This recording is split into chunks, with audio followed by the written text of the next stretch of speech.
నిజాయితీ కథ రచనాకాలం జూన్ 1996. ఏ ఏ లక్ష్మి లేలే, ఉదయమే చల్లబుట్ట కొంచెం అటు ఇటు నడిస్తే పానం అలకగా ఉంటుంది, కుట్టు నొప్పులు తీస్తాయి, తొందరగా మన ఇంటికి మనం పోవచ్చునని ఆమెను అనునయిస్తూ నిద్ర లేపే ప్రయత్నం చేసిన. ఏ ఆగవయ్య, రాత్రంతా ఒక్కటే ఉబ్బరపోతా, ఊళ్ళంతా నొప్పులు, నిద్ర పట్టనే లేదు, గిప్పుడే జరంతా కన్నంటుకుంటా అంటే ఏందో లేపబడితివి అంటూ లేవడానికి తన అయిష్టతను ప్రకటించింది నా భార్య లక్ష్మి.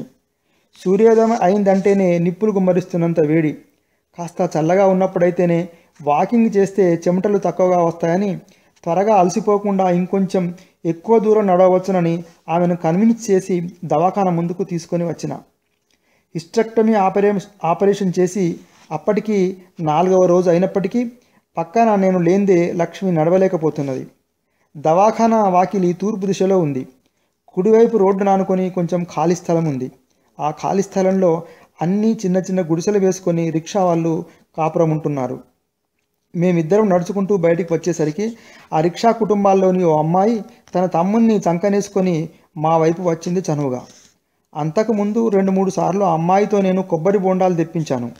ఆపరేషన్ అయిన మనిషికి కొబ్బరి నీళ్ళు తాగిస్తే ఆరోగ్యానికి మంచిదంటే బయట కనిపించిన అమ్మాయితోనే కొబ్బరి బొండాలు తెప్పించి మిగిలిన చిల్లర డబ్బులు తీసుకోమని అనేవాన్ని. అప్పుడు పేరు అడిగితే తన పేరు విజయ అంది. తన చెల్లెలి పేరు సుమతి అని, తన తమ్ముడు రవి అని చెప్పింది. విజయకు 12 సంవత్సరాలు ఉంటాయేమో. రంగు నలిపే అయినా కాంతివంతమైన కళ్ళతో చలాకీగా ఉంది. ఏమమ్మా విజయ, పొద్దున్నే తమ్ముణ్ణి చంకనేసుకొని డ్యూటీకి ఎక్కినవా అన్నాను. అవు సారు, మా అమ్మ మాకు అన్నం వండి మేస్త్రికి ఇటుక అందివ్వబోతుందాయే. ఆ అమ్మాయితో మాట్లాడుతూ వారి కుటుంబ పరిస్థితుల గురించి అడిగితే వాళ్ళది రామచంద్రాపూర్ ప్రాంతంలోని పల్లె అని, అక్కడ వెలిసిన ఫ్యాక్టరీల మూలంగా నీరు పూర్తిగా కలుషితమై వ్యవసాయానికి తాగడానికి పనికిరానందున ఆ పల్లె ఖాళీ చేసి వీళ్ళంతా పట్టణానికి వచ్చారని, తన తండ్రి రిక్షా తొక్కుతాడని, ఈ ఆటో రిక్షాలు సిటీ బస్సుల మూలంగా తన తండ్రికి రిక్షా గిరాకీ పెద్దగా ఉండదని, అతనికి వ్యవసాయం పని తప్ప మరేది రాదని, ఇంటి వద్ద సైకిల్ దొక్కిన అలవాటు ఉన్నందున ఆయనత మాత్రం ఆ రిక్షా ఆయన తొక్కగలుగుతున్నాడని చెప్పింది. తన తల్లి పొద్దున్నే ఇంత అన్నం వండి ఆ గుడిసెలో పెట్టి ఇటుక పనికి పోతే వేలకి చెల్లెలికి తమ్మునికి తినిపించి తక్కినది తను తింటానని చెప్పింది. తనకు బుద్ధి తెలిసేటప్పటికే పట్నం వచ్చామని, బడికి వెళ్ళలేదని, తన ఈడు పిల్లలు చక్కగా ముస్తాబాయి బడికి వెళ్తుంటే తనకు పోవాలనిపిస్తుందని, కానీ మళ్ళీ తమ్ముడు చెల్లెల్ని ఎవరు చూస్తారని ఊరుకున్నానంది. ఇప్పుడంటే తన చెల్లెలు తన తమ్ముడిని ఎత్తుకుంటుందట. తను ఏదైనా పని చేస్తానని పెద్ద ఆరిందలా చెప్తుంటే జీవితానుభవం నేర్పినంత గొప్పగా మరెవరు జీవిత పాఠాన్ని బోధించలేరని అనిపించింది. వాకింగ్ పూర్తి చేసుకొని గదిలోకి వచ్చాను. స్నానం చేయకూడదు కనుక వేడి నీళ్ళతో లక్ష్మి ఒళ్ళంతా తుడుచుకొని బట్టలు మార్చుకునేలోగా హోటల్కి వెళ్ళి క్యారేజ్ తెచ్చి ఏదో ఇంత తిన్నామనిపించుకొని విశ్రాంతిగా బెడపై ఒరిగిపోయాము. బయట ఏదో హడావిడి అనిపిస్తే తలుపు తీసి చూసి విషయం ఏమిటని సిస్టర్ను అడిగినాను. ఎవరో అపెండిక్స్ కడుపు నొప్పితో సీరియస్ అయ్యి హాస్పిటల్లో జాయిన్ అయ్యారట. ఆపరేషన్ చేసే ప్రయత్నంలో ఉన్నారట. రూములో ఇద్దరికీ బోరుగా ఉంది. కాసేపు బయట కూర్చుందామా అంది లక్ష్మి. సరేనని బాత్రూమ్కి వెళ్ళి ముఖాలు కడుక్కొని బయటికి వచ్చి హాలులో ఉన్న కుర్చీలో కూర్చున్నాము. డాక్టర్లు ఆపరేషన్ థియేటర్కు వెళ్తున్నారు. వారి కళ్ళల్లో సంతోషం తొణికిసలాడుతుంది. ఒకవైపు పేషెంట్ తాలూకు మనుషులు ఆందోళనలో విచారంగా తమ సర్వశక్తులు ఊడ్చుకుపోయినట్లు, నిలబడడానికి సైతం ఓపిక లేనట్లు అక్కడున్న కుర్చీల్లో చతికిలబడి ఉన్నారు. అక్కడి పరిస్థితికి లక్ష్మి కూడా బాధపడుతున్నట్లు కనిపిస్తే ఆమె మనసు తేలిక చేద్దామన్న తలంపుతో, అవు లక్ష్మి, డాక్టర్లు బాగా సంతోషంగా ఉన్నారు కదా అన్నాను. అవును, సంతోషంగా ఉండరా మరి, ఎన్ని కేసులొస్తే వాళ్ళకు అంత సంతోషం. ఇదెక్కడి విచిత్రమో చూసినవా లక్ష్మి, పాపం మంచిగా లేకుంటే ఇదెక్కడి రోగమో నా గండాన దాపరించడానికి మనం ఏడుస్తుంటే ఈ ప్రైవేట్ దవాఖానాలలో ఏమో ఇట్లుండే అని లక్ష్మికి లోకం పోకడ గురించి చెప్తూనే నర్సుల గురించి ఏమనుకుంటున్నావని చెప్పమని అడిగినాను. అటు ఇటు నిర్వికారంగా హడావిడిగా తిరుగుతున్న నర్సుల ముఖాలను పరిశీలనగా చూసిన లక్ష్మి, వాళ్ళదేమున్నది పాపం, మిషన్ల తిరుగుతున్నారు. ఎక్కువ కేసులు వస్తే ఓనర్లకు ఎక్కువ లాభం. అసలే కేసు రాకుంటే మీరంతా ఎందుకు దండుగని ఉన్న నౌకరుని ఊడదీస్తారు. ప్రభుత్వ ఆసుపత్రులు పోయి ప్రైవేట్ ఆసుపత్రులు వచ్చిన తర్వాత పరిస్థితి ఇలా కాకుంటే ఎలా ఉంటుందిలే, అంతా డబ్బుమయం అంటూ తాత్విక ధోరణిలో పడిపోయింది. ఆ తత్వలోకం నుండి ఆమెను బయటకు తీసుకువచ్చేటందుకోసం చాలాసేపటి నుంచి ఏమీ తీసుకోలేదు. కొంచెం కొబ్బరి నీళ్ళు తాగుదు కానీ కొబ్బరి బొండం తెప్పిస్తానని బయటికి వచ్చి చూసేసరికి విజయ తన తమ్ముడిని ఆడిస్తూ గేటు బయట ఖాళీ స్థలంలో కనిపించింది. విజయ, ఒక కొబ్బరి బొండం తెచ్చి పెడతావా తల్లి అన్నాను. డబ్బులు ఈ సారు అంటూ నా చేతులను డబ్బులు తీసుకొని తమ్ముణ్ణి చెల్లెలికి అప్పగించి పరిగెత్తుకెళ్ళింది విజయ. లక్ష్మి దగ్గరికి వచ్చేసరికి ఆపరేషన్ పేషెంట్ వెంట వచ్చిన వారిని జాగ్రత్తగా గమనిస్తున్నది. ఏంది మళ్ళా ఏదో ఆలోచన పడిపోయినవేంది అన్నాను. ఏమీ లేదు, పైసనులకు ఏది వచ్చినా అపురూపమే. ఎందుకంటున్నావట్లా? ఎందుకా? అవగా పిల్లగాన్ని చూడు, గులాబీ రంగు లూజ్ డ్రెస్సులో అదే రంగులో ఉండి ఆపిల్ పండుగ తీరుగా ఉన్నాడు. తేనె కండ్లు నుదిరిపైన అడ్డదిడ్డంగా ముంగురులు. పటంలో ఉండే బాలకృష్ణుని వలె ఉన్న ఆ పిల్లవాడు హాస్పిటల్ హాలంతా పరుగులు తీస్తున్నాడు. ఓపిక లేని అతని తల్లి అతన్ని పట్టుకోలేక అవస్థపడుతున్నది. పేషెంట్స్ తిరిగే చోటాయే. పిల్లవాడు పడుతూ లేస్తూ అవే చేతులు నోట్లో పెట్టుకోకూడదని ఆమె ఆ బాలుని ఆటలను ఆపే ప్రయత్నం చేస్తున్నది. కానీ ఆపలేకపోతున్నది. చూసిన దాంట్లో ఏం విచిత్రం ఉన్నది? ఆ పేషెంట్ భార్య కావచ్చు ఆమె. భర్త ఆపరేషన్ సంగతికి నీరసపడ్డట్టున్నది అన్నాను. అయితే మాత్రం పిల్లగాన్ని ఆపుకోలేనంత చేతగానితనమా అంది. ఇగో సారు అంటూ విజయ కొబ్బరి బొండం తెచ్చి ఇచ్చింది. నేను వెంటనే రూములోకి వెళ్ళి గ్లాస్ తెచ్చి నీళ్లు అందులో వంపి లక్ష్మికి ఇచ్చాను. స్ట్రాతో తాగడం ఆమెకు నచ్చదు. చిన్నపిల్లలు పాలు గుడిచినట్లు ఉంటుందట. పెద్దవాళ్ళు తిరిగి వివరించాలి అంటుంది. అన్ని చోట్ల గ్లాసులు దొరకవు కదా అంటే అప్పుడు తాగపోతే మాత్రం ఏమవుతుంది ఏమిటి అంటూ ఎదురు ప్రశ్న వేసింది. బాలభీముడిలా ఉన్న ఆ పిల్లవాడు కిలకిల నవ్వుతూ పరిగెత్తుకొని వచ్చి అమాంతం తల్లిపై వాలిపోయాడు. పరధ్యానంగా ఉన్న ఆ తల్లి బాలుని పట్టుకోలేదు. అమ్మపై నిలవలేని ఆ బాలుడు అమాంతంగా దబేలమని కింద పడిపోయాడు. అతడు నోట్లో నుండి ఏడుపు బయటకు రాకముందే, వాళ్ళ అమ్మ ఇంకా తీరుకోకముందే ఆ బాలుణ్ణి, అతని ఆటను అంతసేపటి నుండి గమనిస్తున్న విజయ ఒక్క ఉదుటున పరిగెత్తికెళ్ళి పిల్లవాడిని చంకనేసుకొని చల్లగాలికి అటూ ఇటూ తిప్పి వాని ఏడుపును ఆపింది. కుర్చీపై కూర్చున్న ఆ బాలుని అమ్మ ఇదంతా గమనిస్తూనే ఉంది. కానీ కుర్చీపై నుండి లేవనన్నా లేవలేదు. మురిపంగా ఉన్న తన కొడుకును ఎవరైనా ఎత్తుకోకుండా ఎలా ఉండగలరులే అన్నట్టు ధీమాగా ఉంది ఆమె కూర్చున్న తీరు. సమయం సాయంత్రం 6 గంటలవుతున్నది. ఆపరేషన్ థియేటర్ నుండి స్ట్రెచర్పై ఉన్న పేషెంట్ను తీసుకొని వస్తున్నారు. అతని కొరకి అంతసేపటి నుండి వేచి ఉన్న అతని బంధుమిత్రులు ఒక్కసారిగా లేచి నిలబడి స్ట్రెచర్ దగ్గరగా వెళ్ళినారు. అనస్థీసియా ప్రభావం వల్ల అతడు కళ్ళు మూసుకునే ఉన్నందున ఎవరు ఏమీ మాట్లాడకుండా నిలుచుండిపోయారు. స్ట్రెచర్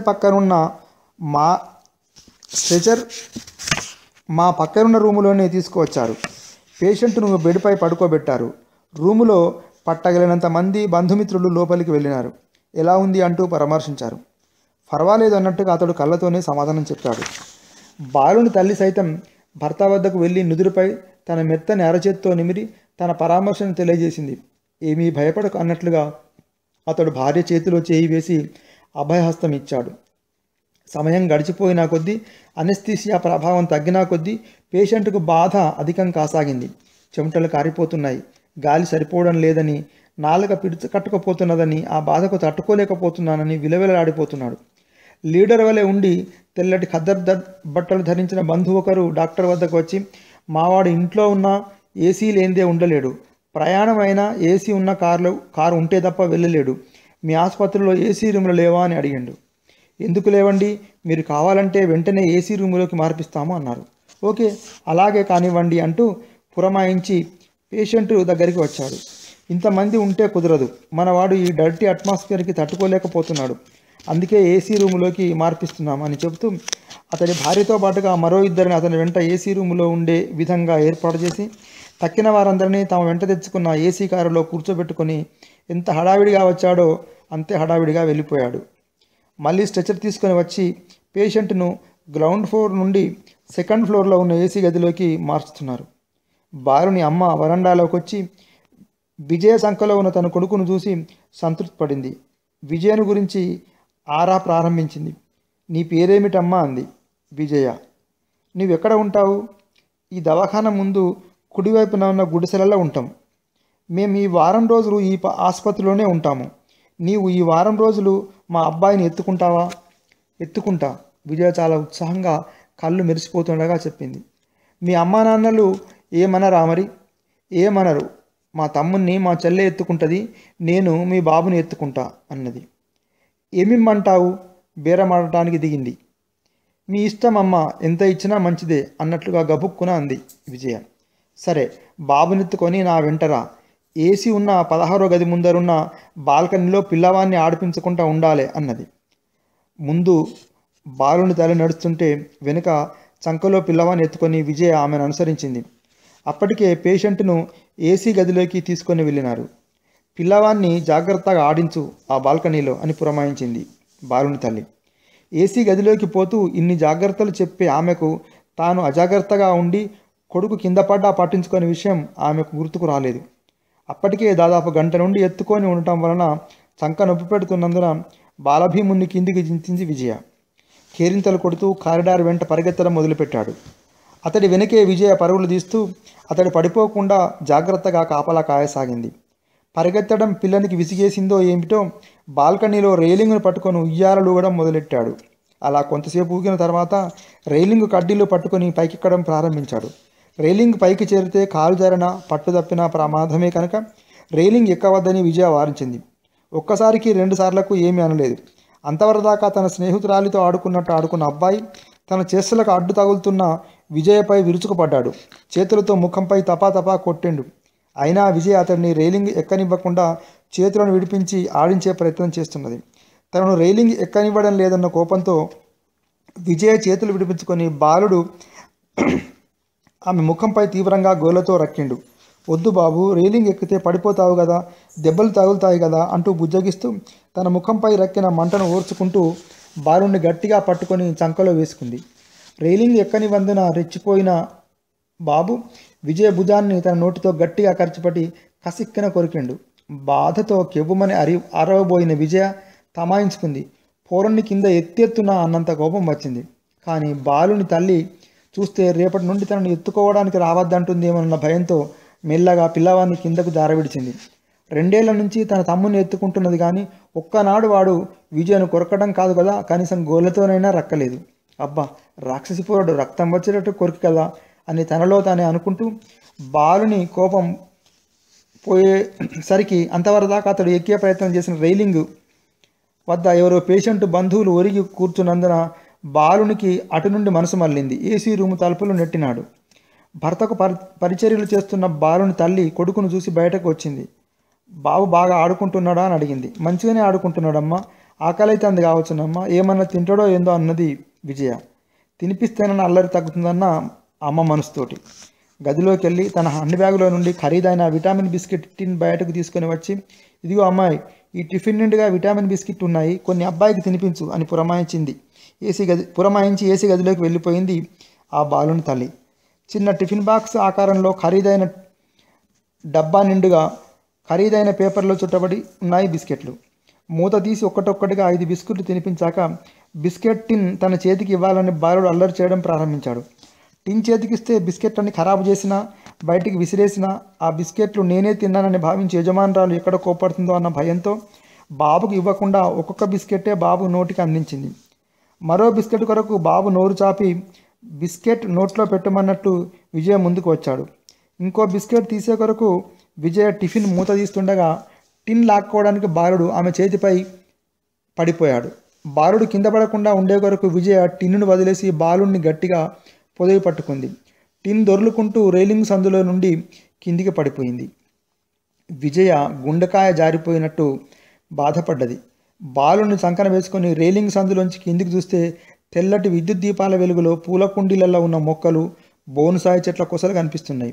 టిన్ వెతుక్కొని పోవడానికి కిందికి దిగి వచ్చింది విజయ.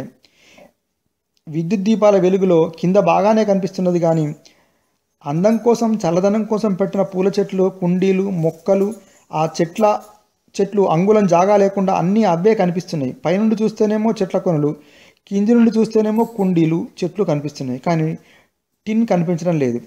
రాత్రి 10 కావస్తున్నది. చెల్లెతో ఇంటికి చెప్పి పంపించింది కనుక తన అన్నం తన గిన్నెలో పెట్టి అమ్మ దాచిపెడుతుంది. కానీ టిన్ దొరకకపోతే రేపు పనిలోకి వద్దంటుందేమోనన్న భయంతో ప్రతి కుండీని పరీక్షగా చూస్తున్నది విజయ. బాలుని తల్లి ఎప్పుడు ఏసీ గదిలో నుండి బయటకు వచ్చిందో బయట విజయ తన కొడుకు లేకపోయేసరికి ఆమె గుండెలు గుబేలమన్నాయి. దొంగపోరి ధోకా చేసి కొడుకును ఎత్తుకొని పారిపోలేదు కదా. గట్టిగా ఆరిస్తే ఆపరేషన్ అయిన భర్తకు బీపీ ఎక్కడ పెరుగుతుందో అన్న భయంతో అనుమానాన్ని అదం పెట్టుకొని రైలింగ్ వద్దకు వచ్చి కిందికి చూసింది. చంకలో బాలునితో కింద విజయ కనపడేసరికి ఒక్కసారి ఆమెకు ఎంతో సంతోషం కలిగింది. ఏ విజయ, కిందికెందుకు వెళ్ళావు? బాబును తీసుకొని పైకి రా, బాగా రాత్రి అయిందని పిలిచింది. విజయ బాలును చంకనేసుకొని పరిగెత్తుకుంటూ 2వ అంతస్తు చేరింది మొసపోస్తూ. నిన్ను ఇక్కడే బాబును ఆడించమంటే కిందకు ఎందుకు తీసుకువెళ్ళావు అంది. బాబుకు బిస్కెట్లు తినిపిస్తా అంటే టిన్ను కింద పడిపోయిందమ్మా. బిస్కెట్లు తినిపిస్తుంటే టిన్ను ఎలా కింద పడిపోయిందని అక్కడే ఉన్న ఖద్దర్ అంకులు గద్దించాడు. సమాధానం ఎలా చెప్పాలా అని ఆలోచిస్తుండగానే క్షణం సేపు అనుమానంగా చూసిన ఖద్దర్ అంకుల్ కళ్ళతోనే సమాచారం బాలుని తల్లికి చేరవేసిండు. సరేలే, ఇప్పటికే బాగా పొద్దుపోయింది, ఇంటికెళ్ళు, రేపు పొద్దున్నే 6 గంటలకల్లా వచ్చేసేయి అంటూ ఏసీ గదిలోకి పోబోతూ అన్నట్టు, అమ్మాయి నువ్వు ఎత్తుకుంటున్నది మా బాబును కదా, శుభ్రంగా రావాలి సరేనా అంది. విజయకు ఈ 6 గంటల నుండి పడ్డ శ్రమంతా ఆ ఒక్క మాటతో హుష్కాకైంది. బిస్కెట్ టిన్ను టెన్షన్ పోయింది. రేపటి నుండి తాను తన అమ్మ పోయినట్లే పొద్దున్నే పనిలోకి వెళ్తుంది. విజయ్కు ఎంతో సంతోషంగా ఉంది. మంచిదమ్మా, రేపు పొద్దుగాలత్తా అని విజయ్ అంటుండగానే ఏసీ గది తలుపులు మూసుకున్నాయి. విజయ్ ఎంతో సంతోషంతో తమ గుడిసెకి వెళ్ళేసరికి అమ్మా నాన్నలు ఇద్దరు వాళ్ళు ఊళ్ళో ఉన్నప్పుడు చేసిన వ్యవసాయం గురించి, వాళ్ళు పండించిన పంటల గురించి ముచ్చటించుకుంటున్నారు. ఏంది బిడ్డ ఇంత రాత్రి అయ్యేదాకా ఉన్నావు అంది అమ్మ. అమ్మ, ఈ దవాఖానలకు ఎవరో బాగా ఉన్నోళ్ళు వచ్చిండ్రమ్మా, వాళ్ళ పిల్లగాన్ని ఎత్తుకున్న ఇంతసేపు. వాళ్ళు దవాఖానలో ఉన్నన్ని రోజులు పిల్లగాన్ని ఎత్తుకునేందుకు రమ్మన్నారు. తమ్మున్ని సెల్లే ఆడిపిస్తుంది, తేపకోసారి నేను వచ్చి చూసిపోతా. భుజం మీద బాలుడు కొరికిన గాయం మంట సంగతి అమ్మకు చెప్తే అమ్మ పోవద్దంటుందన్న భయంతో ఆ బాధను అట్లాగే అనుసుకున్నది. సరే సరే పోదుగాంతి, అన్నం తిని పడుకో అన్నది విజయ తల్లి. ఇంతప్పటి నుంచే ఇట్లా పనో పాటో నేర్చుకుంటే బిడ్డ మంచి పనిమంతురాలు అవుతుందని అనుకుంటూ బిడ్డ ఇగురమంతురాలే అవుతుందని మురిసిపోయింది. అన్నం తిని చాపల ఒరిగిందన్న మాటే కానీ విజయకు వెంటనే నిద్ర రావటం లేదు. ఈ వారం రోజులు పిల్లగాని ఎత్తుకుంటే ఎంత లేదన్నా 100 రూపాయలన్నా ఇవ్వకపోరు. రోజు ఐస్ క్రీమ్ అనుకుంటా ఐస్ క్రీమ్ బండోడు తమ ఇంటి ముంగటి నుంచి పోతుంటే చల్లగా తెల్లగా ఉన్న ఒక్క పాల ఐస్ క్రీమ్ కొనుక్కుంటే బాగుండనిపించేది. చెల్లె తమ్ముడు ఏడిస్తే ఎప్పుడన్నా అమ్మ ఎర్రనీళ్ళ ఐస్ ఫ్రూట్ కొనిచ్చేది. కానీ పాల ఐస్ క్రీమ్ తినాలన్న కోరిక తీరక దినదినం ఎక్కువైతున్నది. ఆ పాల ఐస్ క్రీమ్ ఒక్కటి తింటే బాగుండునని తన తమ్ముడు చెల్లెలు ఎంతో ఆశతో ఐస్ క్రీమ్ బండి వైపు చూసే చూపులు తనకు ఎంతో బాధ కలిగించేవి. తనోటి తమ్మునికోటి చెల్లెకోటి పాల ఐస్ క్రీమ్ కొనుక్కొని తీయగా చల్లగా చప్పరించగలిగితే ఎంత బాగుండునో అని ఎప్పటి నుంచో అనుకున్నది. ఇప్పుడు ఒక్కటి కాదు, తలా 2 కొనుక్కుంటాం. ఆ రుక్కమ్మత్త ఒక్క కొడుకని రోజు పాల ఐస్ క్రీమ్ కొనిపెడుతుంది కాదు, వాని ముందటే మేము కూడా దర్జాగా పాల ఐస్ క్రీమ్ తింటాం. ఇలా ఆలోచన చేస్తూ విజయ నిద్రలోకి జారిపోయింది. తెలతెలవారుతున్నది. బోరింగ్ వద్ద అల్యూమినియం బిందెలు పొట్టలు సొట్టులు పోట్లాడుకుంటున్నాయి. ఆ గుడిసెల్లో ఉన్న కూలీలందరూ పొద్దున్నే ఇంత ఉడికేసుకొని పిల్లగాళ్ళకు తినబెట్టి తాము తిని పిల్లగాళ్ళకు మధ్యాహ్నానికి ఇంత గిన్నెల సర్ది తాము ఇంత సర్ది కట్టుకొని లేబర్ అడ్డా వద్దకు పోయి ఈ రోజు వరకు మేము శ్రమ అమ్ముకోవడానికి సిద్ధంగా ఉన్నామంటూ నిలబడతారు. మేకలు కొనడానికి మేకల మంద వద్దకు పోతే మాంసం ఎంత వెళ్తుందో తెలుసుకోవడానికి మేక నడుం పట్టుకొని ఎత్తి చూస్తారు. అలాగే మేస్త్రీలు అడ్డా మీద మనుషులను చూపులతోనే కొలుస్తూ కొనుక్కుని తీసుకుపోతుంటారు. ఒక్కొక్క రోజు అమ్ముడు పోక సద్దిగిన్నెతో వాపసు వచ్చిన సంఘటనలు కూడా ఎన్నో ఉంటాయి.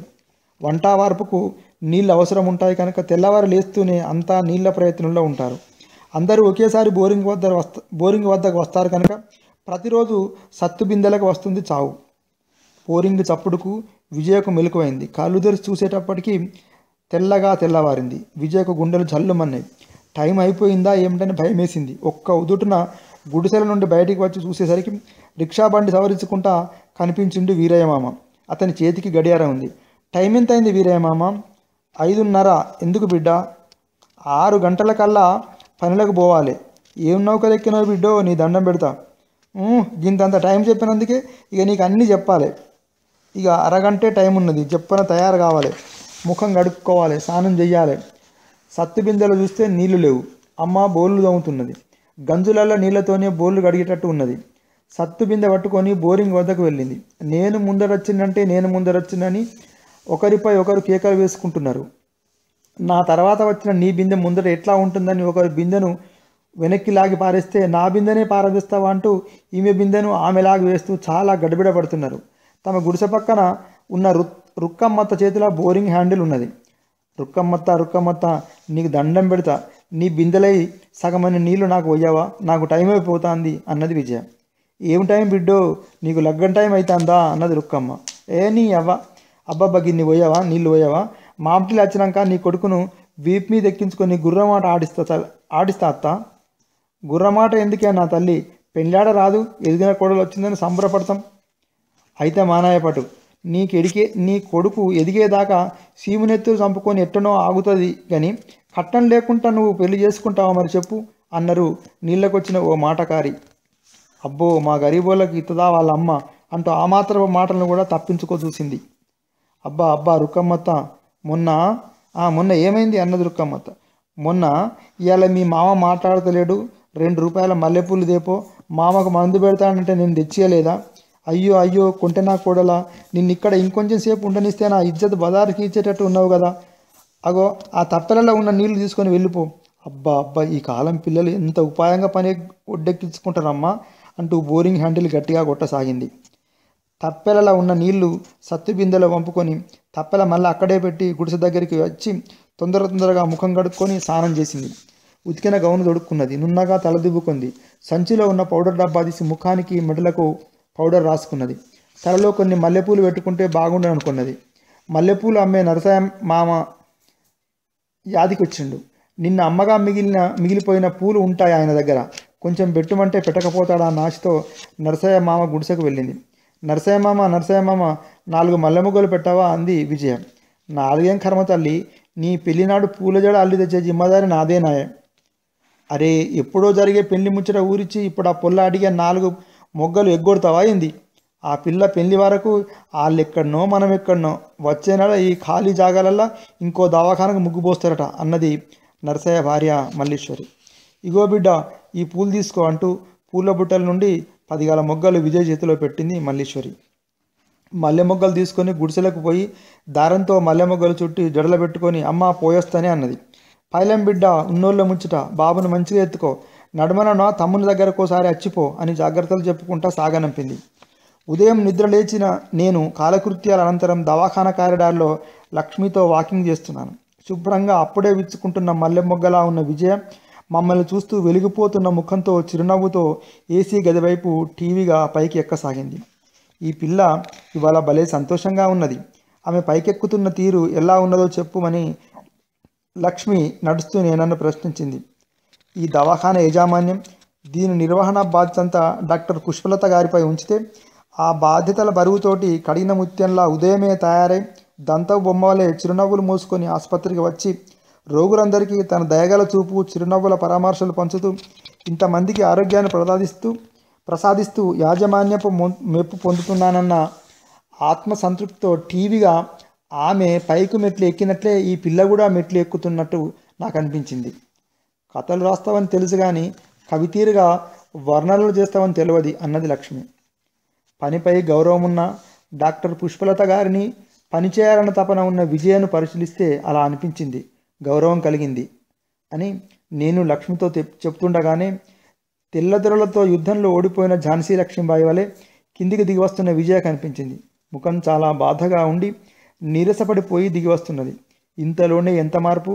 ఒక్క 2-3 నిమిషాల క్రితమే ఆనందపు కెరటం వలె పైకి పోతూ అప్పుడే తీరం దాటిన అలవలే ఇలా అయింది ఏమిటని ఆలోచిస్తున్నాం. మెల్లమెల్లగా నడుచుకుంటూ గేటు వద్ద స్తంభం పట్టుకొని నిలుచున్నది. ఏమైంది విజయ అన్నాను. ఏం లేదు సారు, కళ్ళు వర్షించడానికి సిద్ధంగా ఉన్న నీలి మేఘాల్లా ఉన్నాయి. ఏం లేకపోవడం ఏమిటి, ఏదో బాధపడుతున్నావు, ఏం జరిగిందో చెప్పు అన్నాను. సారు, నిన్న మాబట్టిల్లు మీరు చూసిండే కదా, గా ఏసీ రూములలో ఉన్నోళ్ళు పిల్లగాన్ని రాత్రి 10 దాకా ఎత్తుకున్నాం. ఇవాళ పొద్దుగాల నుంచి వారం రోజులు ఎత్తుకునేవి రమ్మన్నారు. ఇప్పుడు నేను అచ్చటాళ్లకు బాగా అల్లరి చేస్తున్నానని వాళ్ళ ఇంటికి పంపించడం అంటున్నారు. నువ్వు అక్కర్లేదు పొమ్మంటున్నారు అన్నది. అరే అట్లనా, అయితే మానే గాయంత దానికి ఎందుకు బాధపడతావు, చేద్దామంటే ఏదో పని దొరకకపోదు, బాధపడకు అన్నాను. అట్లా కాదు సారు, నిన్న ఆ పిల్లగాడు ఇక్కడ భుజం మీద గావులు పడేటట్టు కొరికినా ఓర్చుకున్నా. ఇగో చూడు సారు అంటూ భుజంపై గౌను పక్కకు జరిపి చూపించి ఎక్కెక్కి పడి ఏడవసాగింది. పైన 2 కింద 2 పండ్లు దిగిన ఘాట్లు మరియు చుట్టుపక్కల కమిలిపోయిన గుర్తులున్నాయి. నన్ను ఇవాళ ఎందుకు రమ్మనాలే, మళ్ళా ఎందుకు పని లేదు పొమ్మనాలే, మీరే చెప్పుండ్రు సారు అన్నది విజయ. సరే బాధపడకమ్మా, పనిచేసే వాళ్ళకు పని దొరకకుండా పోతుందా చూద్దాం. నిన్ను వాళ్ళు ఇట్లా అవమానపరచాల్సింది కాకుండే. సర్లే బాధపడకు, ఇగో నువ్వు ఒక ఛాయ్ తాగి నాకు ఒక ఛాయ్ తీసుకొని వస్తావా అంటూ డబ్బులు ఇచ్చి ఆమె బాధను మరిపించే ప్రయత్నం చేశాను. కానీ మా ముగ్గురికి తెలియని విషయం ఏమిటంటే, నిన్న రాత్రి బిస్కెట్ తినిపోయిందన్నప్పుడు బాలుని తల్లి అనుమానపు చూపులలోని విషయాన్ని గమనించలేకపోవడం. తన కొడుకు తినిపించమన్న బిస్కెట్ విజయ తినివేసి టిన్ను పోయిందని అబద్ధం ఆడుతున్నదనుకు అనుకున్నారు. అప్పుడే నీవు రేపటి నుండి పనిలోకి రావద్దంటే ఈ 6 గంటలు ఎత్తుకున్న దానికి ఏమిస్తావో ఇవ్వమని ఎక్కడ అడుగుతుందో ఈ అమ్మాయికి ఏమి ఇవ్వకుండా పంపించడానికే ఈ రేపురా అన్న దగాకోరు ఎత్తుగడ అనే విషయాన్ని పాపం ఆ అమ్మాయి కానీ మేము కానీ గమనించలేకపోయాము.